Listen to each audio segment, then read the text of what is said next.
Hello, my friends. So apparently it's illegal to drive off-roading anywhere in the United States of America. Well, that might be a slight exaggeration, but it certainly appears to be that way around where I live, in North Carolina. It sucks, but talks.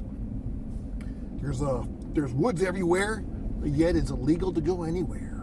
They should have trails like they do mountain bike trails and hiking trails. You've got to exercise your four-wheeler after all. What in the world? What are they thinking? So that's what I do sometimes. I will look on Google Earth, and sometimes I'll see a trail, and I'm like, what's that trail all about? Might go to somebody's property, might not. I don't know. Sometimes it's just big dead ends. Like today, I got a feeling it's going to be a big dead end. Like our little quiet town is becoming a major city. It's pretty nice, though, gotta say. Nice stuff going up. One thing nice about this area, down from LA, and everything is all old, dusty. Because neighborhoods have been there for probably 70, 80 years or so. There's nothing new. Everything's old. So, but out here, they got all this new construction going on. So if you like new, modern stuff, North Carolina might be for you. And the prices are way better.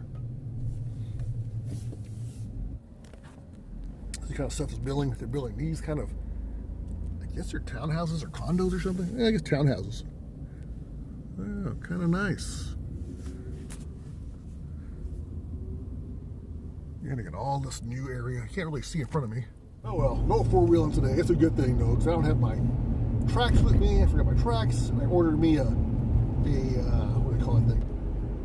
Come along. I ordered me a come along, but I haven't got it yet. So if I get stuck today, I would be screwed. So maybe it's better off that I didn't go off-roading today. It's never better off to not go off-roading.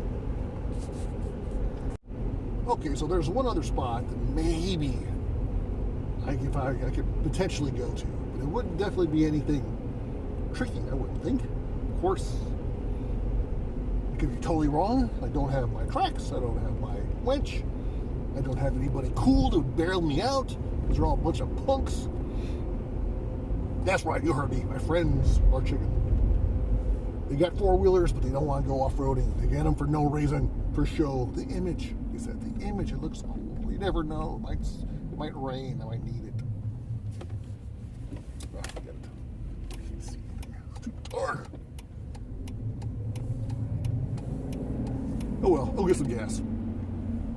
Okay, so I got some gas, and I did some changes to my vehicle since before, not too long ago. So I did a gas experiment update on how badly your gas mileage is once you start putting modifications to your vehicle, off-road modifications, or even like overlandish modifications. So what did I get? So a recap. So I have larger tires in stock, which are not huge. I guess it's a 2012 Jeep Liberty, and it came with 225, 75 on a 16, and I got 245, 70. So it's a little taller, definitely wider than the original.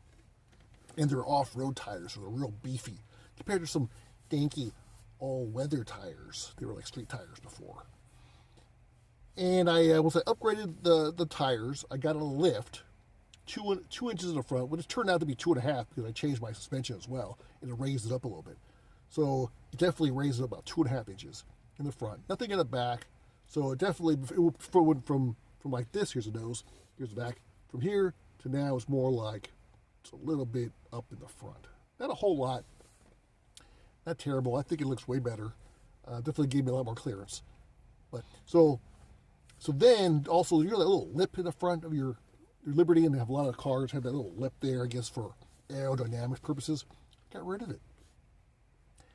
And I got a basket, a roof basket for all my stuff, my gear when I go on my exhibitions through the rainforest and stuff like that.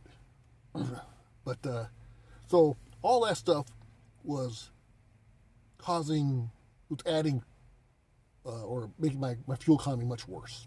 Is much more air resistance, more contact area especially with that big rack on the top, all that area, every little groove is some place where the wind is slowing me down into the bigger tires and in a different angle.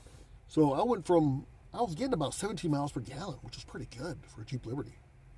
For four-wheel drive, maybe not great for like a RAV4, but for my car, I was pretty happy with it. I was satisfied with 17. That's like average miles per gallon before I did all the mods.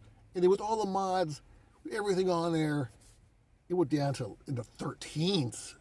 I wasn't getting better than 14 miles per gallon. It was like 13 to 14 miles per gallon. It was right in there. That to me was really bad. It was ridiculous. It's too much. This is not that big of a vehicle. You get much better gas mileage on full-size pickup trucks and stuff. So I had to make some changes. So I went from for two things I did.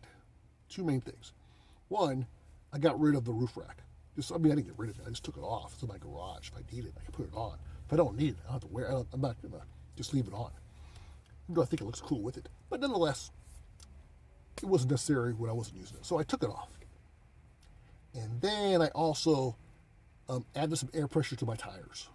So I went from like, I think I was doing about 33 PSI. Because supposedly if you go bigger, you need less air tire to make more contact. I don't know, something like that.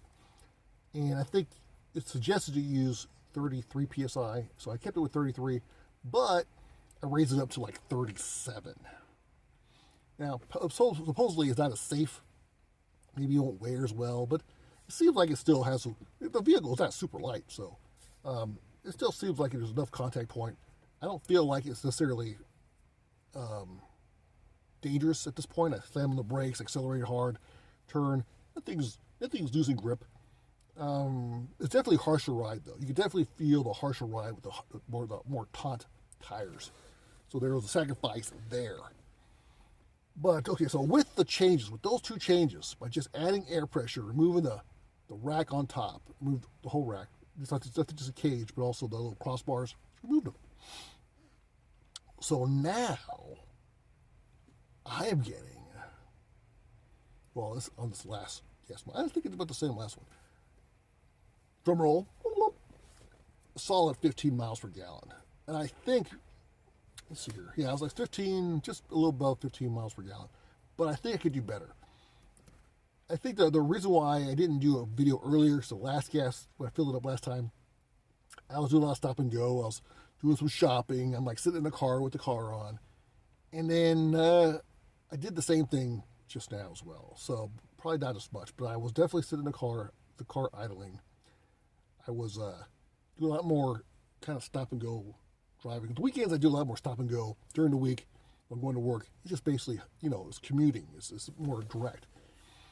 But, so I think I could do better. Like, I still think, even with those changes, I think I can get a solid 16 miles per gallon.